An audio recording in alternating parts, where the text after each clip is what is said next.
आज प्रश्नावली 1.2 को देखेंगे, क्लास 10th मैथ का चैप्टर 1.2 है। चलिए इसको देखते हैं। क्वेश्चन है कि निम्नलिखित संख्याओं को अभाज्य गुणनखंडों के गुणनफल के रूप में व्यक्त कीजिए। इसको अभाज्य गुणनखंड करना है और उसके गुणनफल के रूप में व्यक्त करना है। ठीक है, क्वेश्चन है एक नंबर 140 140 है, दो में 156 है। चलिए इसको सॉल्व करते हैं। तो देखिए यहाँ 140 है, तो सबसे पहले हम क्या करेंगे, रफ में जो है रफ पेज पे इसका इस तरह से गुणनखंड कर ध्यान से समझेंगे। देखिए आपको कहीं भी समझने की आवश्यकता नहीं पड़ेगी, कहीं भी देखने की आवश्यकता नहीं पड़ेगी, ध्यान से इसको आप लोग देखेंगे। तो सबसे पहले यहाँ पर देखिए 140 है, 140 है, लास्ट में इसका 0 है, इकाई स्थान पर कितना है 0 है, तो यह 2 से इसमें भाग लग जाएगा। क्योंकि इकाई स्थान पर 0 2 4 6 8 रहता है, तो इसमें 2 से भाग लग जाता है। इसमें 2 से भाग लगा के देखते हैं, इसी तरह गुणनखंड किया जाता है। ठीक है, 2 7 14, 0 70 हो जाएगा। फिर 2 से इसमें भाग देंगे तो 35 दूना 70 हो जाएगा। फिर 5 से इसमें भाग देंगे तो 5 7 35 हो जाएगा। और फिर 7 से भाग देंगे तो 7 एकम 7, एक मरतबा यहाँ पर जो है 1 से लग जाएगा 7 हो जाएगा। अब इसको हम इस तरह लिख देंगे, 140 का गुणनखंड किया तो कितना आया, 2 गुने 2 गुने 5 गुने 7 आया। ठीक है, चलिए अब देखिए 2 2 बार है तो इसको 2 का स्क्वायर लिख देंगे। ओके, फिर 5 और गुने 7 लिख देंगे, यह हमारा आंसर हो जाएगा। ठीक है, देखिए कितना आसान मेथड, इसको आप लोग देखेंगे और इसी तरह से बनाएंगे। चलिए 2 नंबर क्वेश्चन को भी सॉल्व कर देते हैं। 2 नंबर क्वेश्चन है 156 156 है।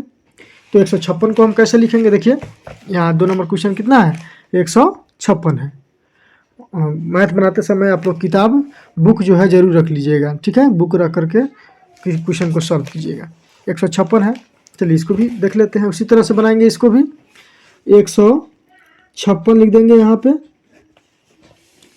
इसमें कितना से आएगा, इसके इकाई स्थान पर भी सम संख्या है, तो इसलिए इसमें भी 2 से भाग लग जाएगा। तो 2 7 14 हो जाएगा, 1 2 8 16, फिर 2 से लगेगा 2 3 6, 1 2 9 18। ठीक है, 2 3 6 आएगा तो 7 से 6 घट जाएगा, 1 हो जाएगा, ऊपर से 8 18 हो जाएगा, तो 2 9 18 39 हो जाएगा। फिर 3 से लग जाएगा इसमें, तो 13 3 39, 13 में 3 से गुना करेंगे तो 39 हो जाएगा, यहाँ 13 हो जाएगा। फिर 13 से लगा देंगे, एक से यहाँ पर लग जाएगा। अब इसको इस तरह लिख देंगे, 2 गुने 2 गुने 3 गुने 13। ओके, अब देखिए इसको 2 का स्क्वायर लिख देंगे, गुने 3 गुने 13, यह हमारा आंसर हो गया। ठीक है, चलिए अब 3 नंबर क्वेश्चन को भी सॉल्व कर देते हैं। 3 नंबर क्वेश्चन है 38 25। ठीक है, 38 25 को भी सॉल्व करते हैं। 3 नंबर दिया है यहाँ पर 38 25, 4 में 5 है 5। चलिए इसको भी देख लेते हैं। इसको भी उसी तरह गुणनखंड करेंगे। रफ 9 से 38 25 है। ठीक है, तो सबसे पहले 5 से भी इसमें भाग लग जाएगा, और 3 से इसको देखते हैं, पर 2 से तो नहीं लगेगा, 3 से देखते हैं लगता है कि नहीं। 5 2 7, 8 7 15, 15 3 18, जोड़ने पर 18 आ जा रहा है। ठीक है, चूँकि विभाज्यता का नियम है कि अंकों का योग जो है, अंकों का योगफल जो होगा वह 3 से अगर उसमें भाग लग जाए तो वह संख्या 3 से विभाजित हो जाएगी। तो इसमें 3 से भाग लग जाएगा, 3 से भाग लग करके इसको देखते हैं। ठीक है, 3 से 3, 3 दूनी 6, 2 ऊपर से 2 तो 22 हो जाएगा, 3 7 21, 3 5 15 हो जाएगा। ठीक है, गुना कर 5 3 15 5 7 में 7 3 21 22 के 2 हाथ में 2, 3 6 2 8 और 3 एकम 3 हो जाएगा। ठीक है, फिर अब देखते हैं 3 से लगेगा कि नहीं इसमें, 7 5 12 2 14 15, फिर 3 से इसमें लग जाएगा, 3 चौको 12 हो जाएगा, 3 दूना 6 और 3 5 15 हो जाएगा। ठीक है, अब देखते हैं 3 से लगेगा कि नहीं इसमें। 5 2 7 7 4 11 है, तो इसमें 3 से भाग नहीं लगेगा, 4 से भी नहीं लगेगा, 5 से इसमें लग जाएगा। ठीक है, 5 से जो है श्योरली लग जाएगा, क्योंकि इसके इकाई स्थान पर संख्या 5 है। तो 5 8 40, 2 5 25, फिर 5 से लगेगा 17 5 85, फिर अब 17 से लगेगा 17 एकम 17। इसको हम लिख देंगे 3 गुने 3 गुने 5 गुने 5 गुने 70। ठीक है, इसको अब हम लिख सकते हैं 3 का स्क्वायर गुने 5 का स्क्वायर गुने 17। ठीक है, यह हमारा आंसर हो गया। चलिए अब उसके बाद हम 4 नंबर क्वेश्चन को देखेंगे। 4 नंबर दिया है 5005। ठीक है, 5005। तो चलिए इसका भी उसी तरह से गुणनखंड। तो अब 5005 का भी गुणनखंड इसी तरह करेंगे। इसके 5×10 से 10 आ रहा है जोड़ने पर, तो इसमें 3 से भाग नहीं लगेगा। तो इसके इकाई स्थान पर जो है 5×5 के इकाई स्थान पर 5 है, तो यह 5 से निश्चित रूप से इसमें भाग लग जाएगा। तो 5 से लगा के देखते हैं। 5×1 5 हो जाएगा, 0 0, फिर 5×1 5 हो जाएगा। ठीक है, चलिए अब देखिए यहाँ 1×1 2 है, तो 3 से नहीं लगेगा, 1 से, उसके बाद जो है 5 से भी नहीं लगेगा, 4 से भी नहीं लगेगा। इसमें 11 से लगा के देखते हैं। ठीक है, 11 से इसमें तो कितना हो जाएगा, 11×9 = 99, 11×9 = 99, 1 ऊपर से आया 1 तो 11 हो जाएगा। ठीक है, 11 से लग गया। अब देखिए 7 से लगा के देखते हैं इसमें। अब 7 से, 7×7 2 7×21 13 हो गया। फिर अब इसमें 13 से लगा देंगे तो 13×13 हो जाएगा। इसको अब लिख देंगे 5×11×7×13। चूँकि इसमें कोई भी डबल नहीं है, इसलिए इसका आंसर इतना ही हो जाएगा। ठीक है, चलिए अब नेक्स्ट क्वेश्चन को देख लेते हैं। 5 नंबर क्वेश्चन भी है इसमें, 7429। ठीक है, 7429। तो इसका भी उसी तरह से गुणनखंड करेंगे 7429 का। ठीक है, चलिए अब इसको लिखेंगे। ठीक है, अब 7429 है, तो इसमें 17 से लगा देंगे। ठीक है, 17 से भाग देंगे तो 17 को 68 हो जाएगा। 68, 14 में 60 गया 6, ऊपर से 2 62 हो जाएगा, तो 17 51। ठीक है, 62 में से 51 घटेगा कितना जाएगा, और 119, तो 17 119 हो जाएगा। ठीक है, फिर इसमें 19 से भाग देंगे, भाग देकर आप लोग देख लेंगे। ठीक है, अलग से इसको भाग देकर देख लीजिएगा। तो 19 से जब इसमें भाग देंगे तो आएगा 23, 19 दूना 38 हो जाएगा। ठीक है, 19 दूना 38, 13 में से 8 गया 5, 57 हो जाएगा। तो 19 3 57, फिर इसमें 23 से लग जाएगा, 23 से कम 23। तो इसको हम लिख देंगे 17×19×23। ठीक है, यह हमारा आंसर हो जाएगा। चूँकि इसमें भी रिपीट नहीं है, तो इसका आंसर यह हो जाएगा। चलिए अब क्वेश्चन नंबर 2 को देखते हैं। 2 नंबर क्वेश्चन है कि पूर्णांकों के निम्नलिखित युग्म के एचसीएफ और एलसीएम ज्ञात कीजिए तथा इसकी जांच कीजिए कि दो संख्याओं का गुणनफल बराबर एचसीएफ गुने एलसीएम। ठीक है, इसका सबसे पहले इसका एचसीएफ और एलसीएम निकालना है, उसके बाद इसको जांच करना है कि गुणनफल जो है एचसीएफ और एलसीएम के बराबर है कि नहीं है। एक नंबर में दिया है 26 और 91। ठीक है, 26 और 91 का एचसीएफ और एलसीएम निकालना है, उसके बाद इसका जाँच करना है। चलिए इसको भी निकालते हैं। तो देखिए 26 और 91 है, तो 26 का भी उसी तरह से अभाज्य गुणनखंड हम कर लेंगे यहाँ पे। तो 2 से लगाएंगे तो 13 दूना 26 हो जाएगा, फिर 13 से लग जाएगा 1 हो जाएगा, तो ये हो गया 2×13 हो गया। ठीक है, अब 91 का लगा देते हैं इसी तरह से। 7 से लगाया जाएगा, 7×7 7×21 13 से 91 हो जाएगा, फिर 13 से 13×13 हो जाएगा। इसको अब लिख देंगे हम 91 बराबर 7×13। अब देखिए इसका एचसीएफ कितना होगा, तो एचसीएफ बराबर जो होता है एचसीएफ, अब मान लीजिए कि यह इसमें जो है उभयनिष्ठ 13 है, यहाँ भी 13 है, दोनों में उभयनिष्ठ 13 है, अर्थात 13 का पावर जो सबसे न्यूनतम जो पावर होता है वह हमारा एचसीएफ होता है। तो यहाँ उभयनिष्ठ कितना है, 13 है, तो एचसीएफ हमारा 13 हो जाएगा। ठीक है, और इसका एलसीएम क्या होगा, तो एलसीएम बराबर, अब देखिए 13 है, 13 का स्क्वायर मतलब 13, इसमें भी उभयनिष्ठ है, 13 लिख देंगे, और गुने 2×7 इसको भी लिख दिया जाता है एलसीएम में। ठीक है, जो इसमें दोनों में जो उभयनिष्ठ है उसको लिख देंगे, और बाकी जो है उसको भी हम लिख देंगे, यह हमारा एलसीएम हो जाएगा। अब इसको गुना कर देंगे, 26×7, 26×7 से गुना करेंगे तो 7 42 के 2 हाथ में 4, 7 में 14, 14 4 18 182 आ गया। ठीक है, 7 42 के 2 हाथ में 4, 7 14 18 182 आ गया। अब इसका जांच करना है। अब जांच कैसे करेंगे, यहाँ पर लिखेंगे जांच। ठीक है, जांच क्या करना है कि दो संख्याओं का गुणनफल, मतलब पहली संख्या, दो संख्या है तो पहली संख्या गुने दूसरी संख्या लिख सकते हैं बराबर। ठीक है, लिखेंगे पहली संख्या बराबर दूसरी संख्या, पहली संख्या गुने दूसरी संख्या बराबर एचसीएफ गुने एलसीएम, यही हमको सिद्ध करना है। तो पहली संख्या कितना है, 26 है, और दूसरी संख्या है 91, तो यहाँ पर 26 गुने 91 लिख देंगे बराबर। एचसीएफ का मान आया है 13, 13 लिख देंगे और एलसीएम का मान है 182, तो 182 लिख देंगे। अब दोनों को गुना करेंगे, गुना करने के बाद बराबर आ जाएगा, तो हमारा क्वेश्चन जो आंसर जो है वह सही होगा। तो 26 में 91 से गुना करेंगे तो आएगा 2366, ठीक है, और 13 में 182 से गुना करेंगे तो आएगा 2366, तो ठीक है, दोनों बराबर आ गया, तो हमारा आंसर सही हो जाएगा। यहीं जांच करना था, ठीक है, इसको आप लोग एक बार जरूर देख लेंगे अच्छे से इसको। 2 नंबर क्वेश्चन है कि 510 और 92 का 510 और 92 इसका भी एचसीएफ और एलसीएम निकालना है और इसको जांच करना है, ठीक है। 510 और 92 को देखते हैं। देखिए सबसे पहले उसी तरह से 510 का भी गुणनखंड हम करेंगे। यहाँ पे इसमें 2 से भाग लग जाएगा, 2 दूना 4, 1 10 हो गया, तो 2 पच्चे 10, ठीक है, 2 पच्चे 10, 255 आ जाएगा, ठीक है। 5 10 की जरूरत नहीं, 5 10 11 के हाथ में 1 2 4 1 5, इसमें 5 से भाग लग जाएगा, 5 5 10 2 12, 3 से भी इसमें भाग लग सकता है, ठीक है। चूँकि जोड़ेंगे 5 5 10 2 12 आ रहा है, तो इसमें 3 से भी भाग लग जाएगा, 3 से ही लगा देते हैं। पहले छोटा से ही शुरू करते हैं, ठीक है। 3 8 24, 1 3 5 15, 85 आ गया। अब इसे 5 से भाग लगा, तब 17 5 85, अब इसमें 17 से भाग लगा देंगे, 1 हो जाएगा।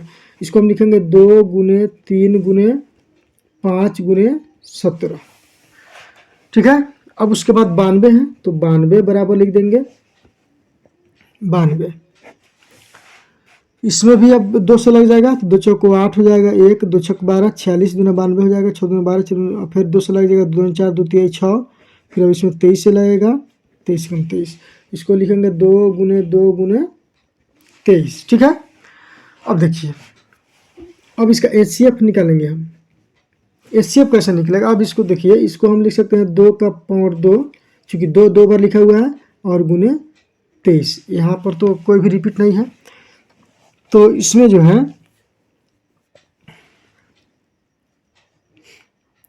यहाँ एचसीएफ इसका कितना हो जाएगा, तो इसमें 2 है, यहाँ भी 2 है, उभयनिष्ठ है, ठीक है। तो सबसे मतलब यहाँ जो है 2 का पावर 1 है, यहाँ 2 का पावर 2 है, 3 का पावर 1 है, यहाँ भी यहाँ 3 नहीं है, तो उभयनिष्ठ जो है सबसे न्यूनतम पावर कितना है, 2 का पावर 1 है, क्योंकि 2 और 2 इसमें उभयनिष्ठ है और न्यूनतम पावर 1 है, तो इसका उभयनिष्ठ इसका एचसीएफ 2 हो जाएगा, ठीक है। एचसीएफ कितना हो जाएगा 2, जो उभयनिष्ठ रहता है उसी को लिखा जाता है, उभयनिष्ठ जो पावर होता है वो। तो यहाँ पर तो 2 का पावर 2 है, लेकिन यहाँ से सबसे न्यूनतम पावर 2 का पावर 1 है, इसलिए इसका एचसीएफ हो जाएगा 2।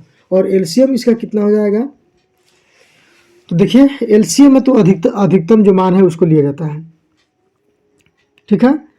यहाँ पर 2 का पावर 2 है, तो 2 का पावर 2 लिख देंगे, गुने 23 भी लिख देंगे, और गुने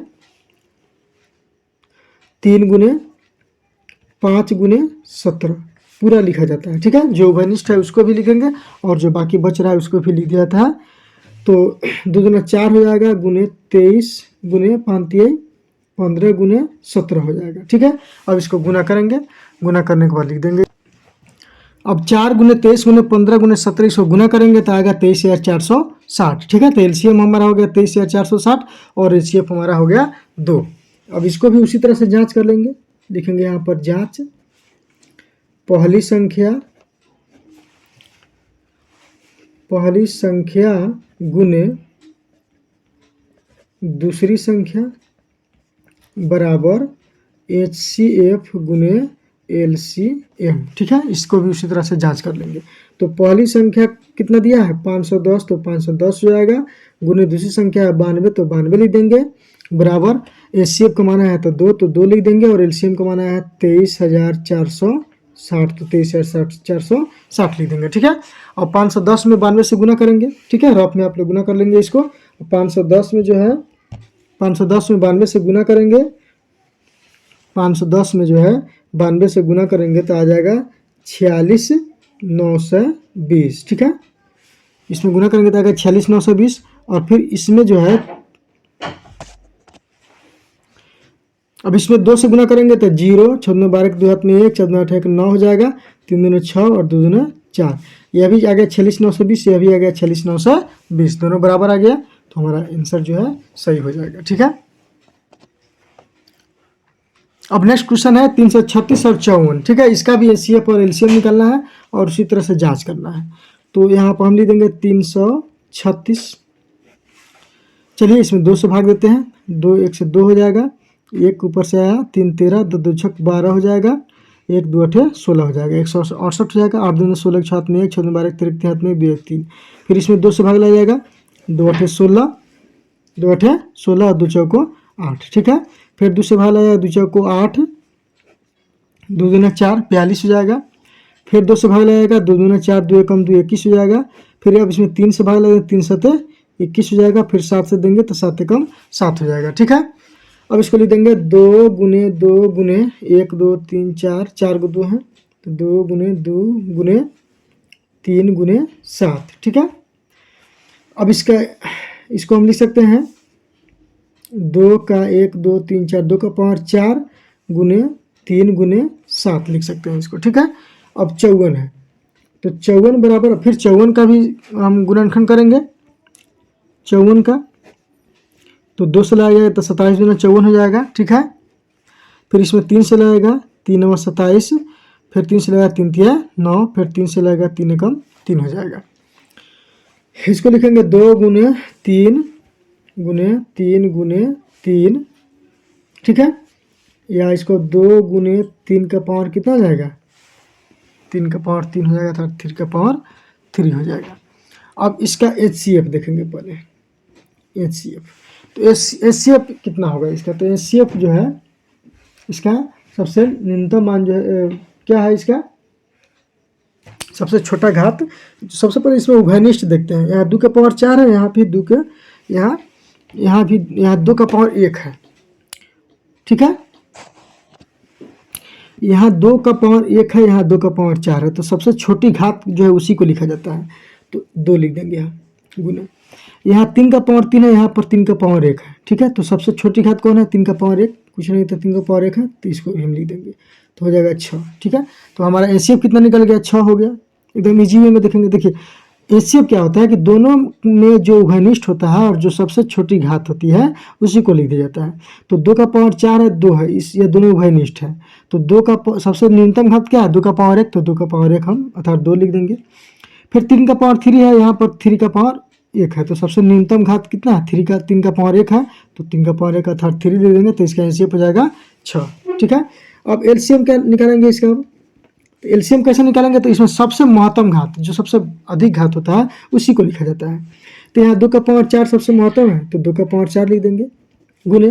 फिर यहाँ 3 का पावर महत्तम है, तो 3 का पावर 3 लिख देंगे गुने, ठीक है। अब इसमें क्या बच रहा है, यहाँ पर 7 बच रहा है, तो 7 को भी लिख देंगे इसको। अब 2 का पावर 4 का मान कितना आएगा, 2 दूनी 4 दूनी 8 दूनी 16 हो जाएगा, गुने 3 का पावर 3 का मान कितना आएगा, 3 3 9 3 का 27 हो जाएगा, और गुने 7। अब इसको गुना कर देंगे,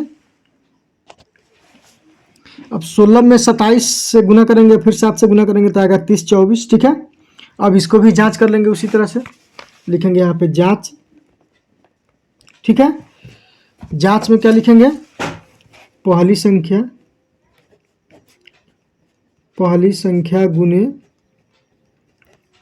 दूसरी संख्या इक्वल टू एचसीएफ गुने एलसीएम, ठीक है। पहली संख्या गुने दूसरी संख्या बराबर एचसीएफ गुने एलसीएम हो जाएगा। तो पहली संख्या का मान कितना दिया है, 336 है, तो यहाँ पर लिखेंगे 336 गुने, ठीक है, और दूसरी संख्या का मान 54 है, तो 54 लिख देंगे, इक्वल टू एचसीएफ का मान, देखिए एचसीएफ कितना है इसका 6, तो लिखेंगे 6 गुने एलसीएम कितना है 30 24, तो एलसीएम का लिख देंगे यहाँ पर 30 24, ओके। चलिए अब क्या करेंगे, 336 में 54 से गुना कर देंगे, 54 से गुना करके यहाँ पर लिख देंगे, 336 में 54 से गुना करेंगे, 336 में जो है, अब 336 में 54 से गुना करेंगे तो हो जाएगा 18,144, और यहाँ भी 6 से इसमें गुना करेंगे तो हो जाएगा 18,144, दोनों बराबर आ गया, तो हमारा जो है आंसर सही हो जाएगा, ठीक है। चलिए अब नेक्स्ट क्वेश्चन को देखते हैं। 3 नंबर क्वेश्चन कह रहा है कि अभाज्य गुणनखंड विधि द्वारा निम्नलिखित पूर्णांकों के एचसीएफ और एलसीएम ज्ञात कीजिए, ठीक है। अभाज्य गुणनखंड विधि द्वारा जो है इसका एचसीएफ और एलसीएम निकालना है। जैसे दिया है 12 15 और 21, एक नंबर में दिया है 12 15 और 21 का HCF और LCM निकालना है। चलिए इसको भी बनाते हैं। 12, 15 और 21 लिखेंगे। 12 इक्वल टू 12 का जो है अभाज्य गुणनखंड करेंगे। 2 से लगेगा 2 छक 12, फिर 2 से लगेगा 2 तिया 6, फिर 3 से यहाँ पर हो जाएगा 3 एकम 3। इसको लिख देंगे 2 गुने 2 गुने 3। इसको लिख सकते हैं 2 का स्क्वायर गुने 3, ठीक है। फिर 15 है तो 15 बराबर क्या लिखेंगे, 3 गुने 5 लिख सकते हैं इसको, ठीक है। और 21 को क्या लिख सकते हैं, 3 गुने 7। चलिए इसका अब HCF निकाल लेते हैं। धड़ल्ले से HCF निकालेंगे। HCF बराबर, तो HCF बराबर हमने क्या बताया है कि तीनों में जो उभयनिष्ठ होगा और जो सबसे न्यूनतम जो घात होगा, जो उभयनिष्ठ होगा और उसका जो सबसे न्यूनतम घात होगा वही HCF हो जाएगा। तो देखते हैं तीनों में उभयनिष्ठ कौन है। यहाँ 3 है, यहाँ भी 3 है और यहाँ भी 3 है। तीनों में 3 उभयनिष्ठ है। न्यूनतम घात तो एक ही है, 3 का पावर 1 है, यहाँ भी 3 का पावर 1 है, यहाँ भी 3 का पावर 1 है। तो इसका न्यूनतम घात 3 है और तीनों में उभयनिष्ठ 3 है और न्यूनतम घात भी इसका 1 ही है। तो उभयनिष्ठ यहाँ पर 3 है तीनों में, तो HCF इसका 3 हो जाएगा। LCM क्या हो जाएगा इसका, तो देखिए यहाँ जो महत्तम घात जो होता है उसको हम ले लेते हैं, ठीक है। तो यहाँ सबसे महत्तम घात क्या है, 2 का पावर 2 है, तो 2 का पावर 2 लिख देंगे गुने। अब देखिए यहाँ पर 3 का पावर 1 है, यहाँ भी 3 का पावर 1 है, यहाँ भी 3 का पावर 1 है, तो 1 3 लिखा जाएगा इसमें, ठीक है, गुने। बाकी जो है 5 और 7 बच गया, तो 5 और 7 को भी इसमें हम लिख देंगे और इसको गुना कर देंगे। 4 गुने 5 15 गुने 7 गुना करेंगे, 5 को 60 गुने 7 बराबर हो जाएगा 420। हमारा आंसर हो जाएगा। LCM निकल गया, ठीक है, 3 नंबर क्वेश्चन का। चलिए अब इसके बाद नेक्स्ट क्वेश्चन को देखते हैं। 2 नंबर क्वेश्चन है 17, 23 और 29। ओके, 17, 23 और 29 का उस भी HCF और LCM निकालना है। तो सबसे पहले लिखेंगे 17। तो 17 को हम लिख सकते हैं 1 गुने 17। 23 को लिख सकते हैं 1 गुने 23, ठीक है, चूंकि इसका गुणनखंड नहीं होगा, दूसरे अंक से इसमें भाग नहीं लग सकता है, चूंकि यह अभाज्य संख्या है, इसमें दूसरा अंक से भाग नहीं लगेगा, तो इसको 1 गुने 23 लिख देंगे। 29 को भी लिख सकते हैं 1 गुने 29, ठीक है, चूंकि दूसरा अंक से भाग इसमें नहीं लग पाएगा। इसका HCF क्या हो जाएगा, HCF तीनों में उभयनिष्ठ क्या है, 1 है, तो HCF 1 हो जाएगा। LCM क्या हो जाएगा, तो उभयनिष्ठ 1 है, तो 1 को लिखेंगे या नहीं लिखेंगे, इसमें गुना में कोई फर्क नहीं पड़ेगा, सीधे लिख देंगे हम 17 गुने 23 गुने 29। अब इसको गुना करेंगे, 17 में 23 से गुना करेंगे, फिर 29 से गुना करेंगे, तो 17। चलिए क्वेश्चन नंबर 3 को देखते हैं। इसमें क्वेश्चन नंबर 3 है कि 8, 9 और 25 का HCF और LCM निकालना है, ठीक है। क्वेश्चन नंबर 1 और 2 इसके पहले देखें। क्वेश्चन नंबर 3 है कि 8, 9 और 25 का HCF और LCM निकालना है। चलिए इसको भी निकालते हैं। 8, 9 और 25 का HCF, तो सबसे पहले 8 को तो हम लिख सकते हैं 2 गुने 2 गुने 2 लिख सकते हैं 8 को, ठीक है, या इसको हम 2 का पावर 3 लिख सकते हैं। 9 है, इसको भी 3 गुने 3 लिख सकते हैं, इसको 3 का पावर 2 लिख सकते हैं। 25 है, इसको 5 गुने 5 लिख देंगे, इसको 5 का पावर 2 लिख देंगे, ठीक है। अब इसका HCF निकालना है, लिखेंगे HCF बराबर।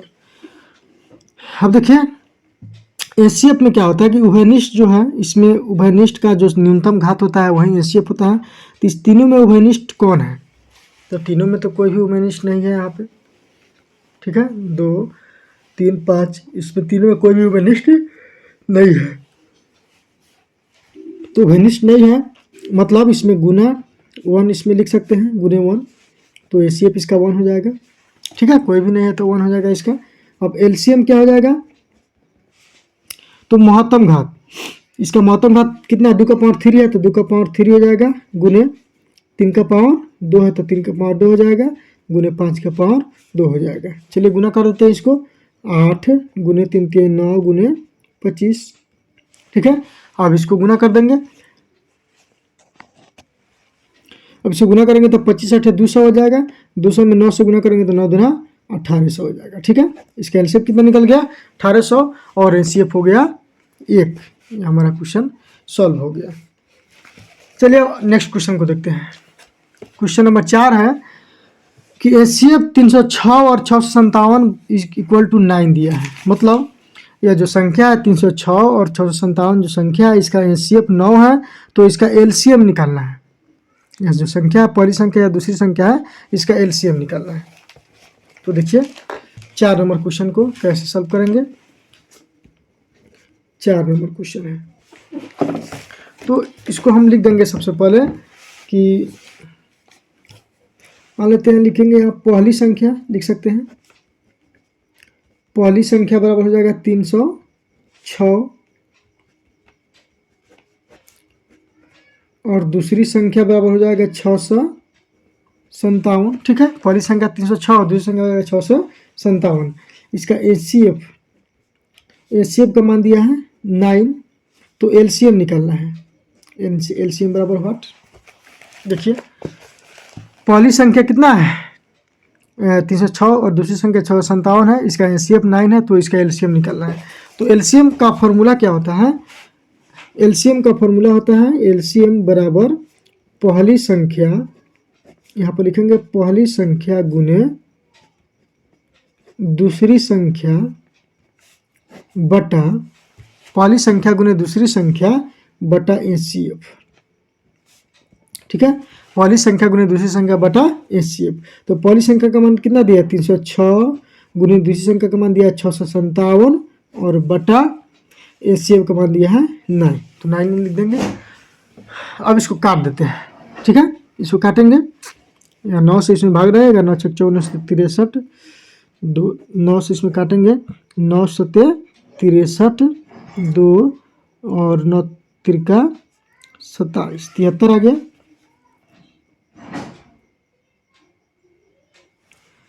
तो 306 गुने 73। ठीक है, अब 306 में 73 से गुना करेंगे तो हमारा आंसर आ जाएगा। 306 में अब 73 से गुना करेंगे तो आएगा 22,338, यह हमारा आंसर हो जाएगा। ठीक है, चलिए 5 नंबर क्वेश्चन देखते हैं। 5 नंबर क्वेश्चन है कि जांच कीजिए कि क्या किसी प्रकृत संख्या n के लिए संख्या 6 का पावर n अंक 0 पर समाप्त हो सकती है। ठीक है, जांच करना है कि किसी प्रकृत संख्या n के लिए, कोई प्रकृत संख्या अगर n हम लेंगे तो 6 का पावर n करेंगे तो वह संख्या जो है 0 पर समाप्त होगी, यही जांच करना है। चलिए इसको कैसे सॉल्व करेंगे देखते हैं।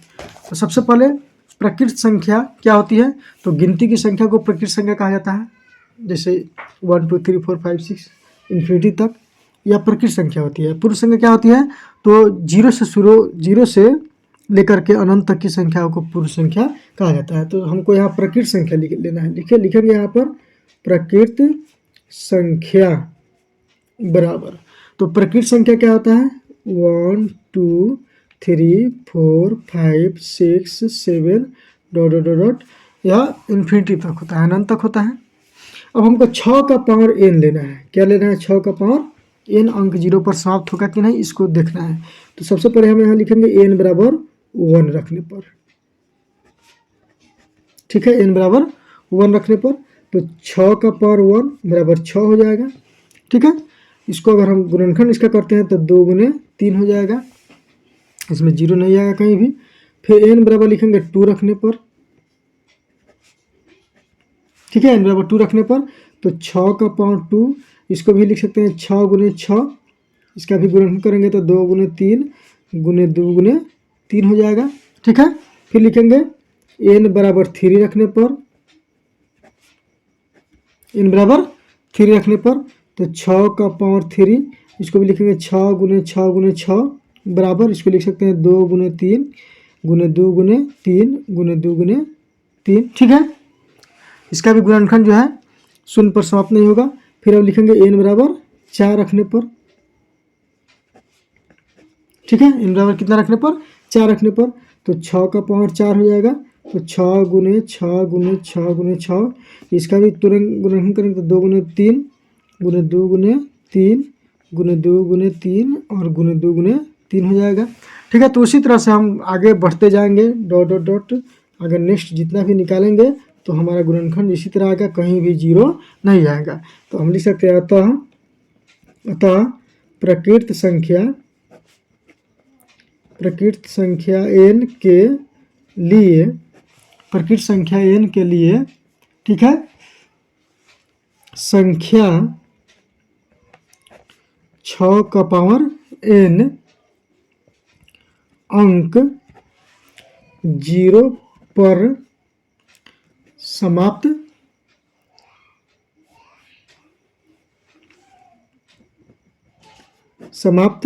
नहीं हो सकती है, ठीक है, 0 पर समाप्त नहीं हो सकती है, ठीक है, क्योंकि इसमें 0 नहीं आ पाएगा, ठीक है। लिखेंगे अतः प्रकृत संख्या n के लिए संख्या 6 का पावर n अंक 0 पर समाप्त नहीं हो सकती है। ये हमारा क्वेश्चन।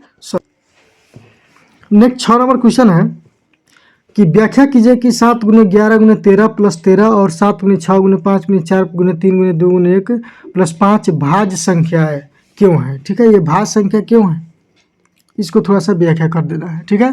भाज्य संख्या का मतलब क्या होता है कि वैसी संख्या जो एक और अपने आप के अलावा दूसरी संख्या से भी विभाजित हो जाए, मतलब उसमें दूसरा अंक से विभाग लग जाए, वह भाज्य संख्या कहलाएगी, ठीक है। और अभाज्य संख्या क्या कहलाती है, वैसी संख्या जो एक और अपने आप के अलावा दूसरे अंकों से भाग न लगे, जिसमें दूसरा अंक से भाग नहीं लगेगा, वह अभाज्य संख्या होगा। और भाज्य संख्या क्या होगा कि एक और अपने आप के अलावा दूसरी संख्या से भी भाग लग जाएगा, तो वो भाज्य संख्या होगा। तो चलिए देखते हैं इसको, इसमें दूसरी संख्या से भाग लगता है कि नहीं लगता है। क्वेश्चन है 7 × 11 × 13 + 13, इसको देखते हैं पहले। देखिए 7 × 11 × 13 + 13 है, और इसमें से 13 हम कॉमन निकाल सकते हैं, क्योंकि इसमें भी 13 है, यहाँ भी 13 है, 13 कॉमन निकाल लेंगे। तो 7 × 11 जोड़ 1, यहाँ से 13 कॉमन निकल गया, तो 1 बच गया, इक्वल टू 13 गुने, देखिए ये 11 से 77 है, 78 हो जाएगा, ठीक है। तो 13 गुने क्या हो जाएगा 78, 78, ठीक है। अब देखिए यहाँ पर 13 है, मान लीजिए 13 में तो कोई अंक से भाग नहीं लगेगा, लेकिन 78 में जो है दूसरे अंक से भाग लग जाएगा, 13 से ही भाग लगेगा। इसमें 13 गुने 6, इसका और भी गुणनखंड तोड़ा जा सकता है, 13 गुने 13 गुने 2 गुने 3, क्योंकि इसका गुणनखंड जो है, इसका गुणनखंड हो जा रहा है, दूसरा अंक से भी इसमें भाग लग जा रहा है, इसलिए यह क्या हो जाएगा भाज्य संख्या होगी, ठीक है। ये लिखेंगे यह भाज्य संख्या है, यह भाज्य संख्या है, ठीक है। फिर एक और क्वेश्चन है, उसको भी देख लेते हैं। इसी में क्वेश्चन है, यहाँ पे देखिए 7 × 6 × 5 × 4 × 3 × 1 वाला, यहाँ भी लिखेंगे हम 7 × 6 × 5 × 4 × 3 × 2 × 1 + 5। चलिए यहाँ भी 5 से जो है हम 5 कॉमन निकालेंगे, तो 7 × 6 × 4 × 3 × 2 और जोड़ 1 हो जाएगा बराबर 5। चलिए यहाँ गुना करते हैं, 3 × 6, 7 × 6 × 4 × 3 × 2, इसमें गुना करेंगे हम, ठीक है। तो इसको गुना करेंगे, इसको 7 × 6 4 3 2 गुना करेंगे तो आगे 1008 और +1 हो जाएगा, तो इसको हम लिख सकते हैं 5 × 1009, ठीक है, 5 × 1009। इसको गुना करेंगे 9 से 45, 5 हाथ में 4, हाथ में 4 हो जाएगा, ठीक है, और 0 5, 5 × 45 हो जाएगा। देखिए अब 5 × 45 है, तो इसमें जो है, इसमें भी दूसरा अंक से भाग लग सकता है, 5 × 9 9 5 14, 3 से तो नहीं लगेगा, लेकिन 5 से इसमें भाग लग जाएगा। इसको भी फिर अगर तोड़ेंगे हम तो इतना ही आएगा, कितना आएगा 5 × 1009, क्योंकि यह भी जो है, यह भी दूसरे अंक से इसमें भाग लग जा रहा है, एक और अपने आप के अलावा इसमें 5 से भी भाग लग जा रहा है, इसलिए यह भी भाज्य संख्या है, लिखा गया, इसलिए यह क्या है भाज्य संख्या है, ठीक है। इस प्रकार दोनों संख्या भाज्य संख्या है, दोनों को मैंने सॉल्व कर दिया। चलिए अब नेक्स्ट क्वेश्चन को देख लेते हैं। एक और क्वेश्चन है कि किसी खेल के मैदान के चारों ओर एक वृत्ताकार पथ है, खेल का मैदान जिसके चारों ओर वृत्ताकार पथ है, इस मैदान के एक चक्कर लगाने में सोनिया को 18 मिनट लगते हैं, जबकि इसी मैदान के एक चक्कर लगाने में रवि को 12 मिनट लगते हैं। मान लीजिए वे दोनों एक ही स्थान पर एक ही समय पर चलना प्रारंभ करके एक ही दिशा में चलते हैं, तो कितने समय बाद वे पुनः प्रारंभिक स्थान पर मिलेंगे, ठीक है। तो देखिए कितने समय बाद वह जो है प्रारंभिक स्थान पर मिलेंगे, यह करना है, ठीक है। तो इसमें इसको कैसे सॉल्व करेंगे, इसको देख, ठीक है। तो अब जो है इसका एलसीएम निकालते हैं, एलसीएम इसका निकालना होगा, ठीक है। तो चलिए देखते हैं इसको। क्वेश्चन नंबर 7 है 7 को हल करते हैं। चलिए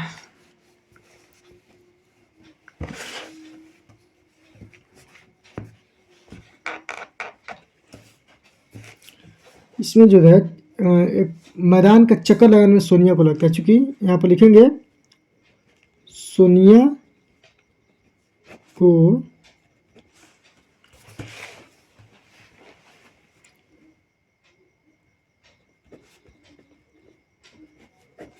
एक चक्कर लगाने में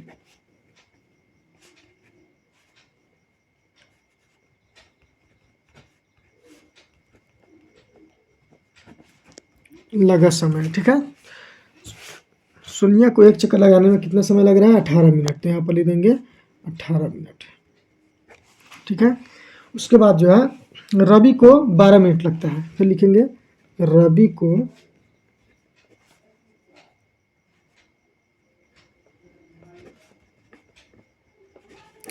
एक चक्कर लगाने में लगा समय बराबर 12 मिनट।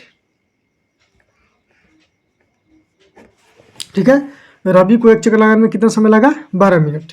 तो अब कह रहा है पुनः एक स्थान पर कितने समय बाद मिलेंगे, तो इसका एलसीएम निकालेंगे। तो सबसे पहले 18 है, तो अब 18 के हो जाएगा 2 गुने 3 गुने 3, 18 को लिख सकते हैं 3 गुने 6, 6 18। इसको हम 2 गुने 3 का पावर 2 लिख सकते हैं। फिर 12 है, तो 12 को 2 गुने 3 गुने 2 लिख सकते हैं। ठीक है, अब इसको हम लिखे 2 का स्क्वायर गुने 3। अब इसका एलसीएम निकालना है। एलसीएम कैसे निकलेगा? तो इसका महत्तम घात कितना है? 3 का पावर 2 है, तो 3 का पावर 2 लिख देंगे गुने इसका महत्तम घात कितना है? 2 का पावर 2 है, तो 2 का पावर 2 लिख देंगे। चूंकि दोनों में उभयनिष्ठ 2 भी है या 3 भी है, तो जिसमें जो महत्तम घात होता है उसी को लिखा जाता है। तो 3 3 9 गुने 2 दूना 4, तो 9 चौको 36 हो गया। एलसीएम कितना निकल गया? 36। तो पुनः जो है प्रारंभिक स्थान पर 36 मिनट बाद वे मिलेंगे। यहाँ पर लिखेंगे अतः दोनों जो है पुनः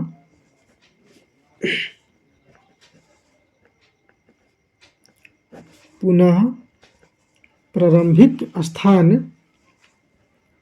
पर 36 मिनट। ठीक है, 36 मिनट पर मिलेंगे। ठीक है, 36 मिनट के बाद पुनः एक स्थान पर मिलेंगे। ठीक है, ये हमारा क्वेश्चन सॉल्व हो गया।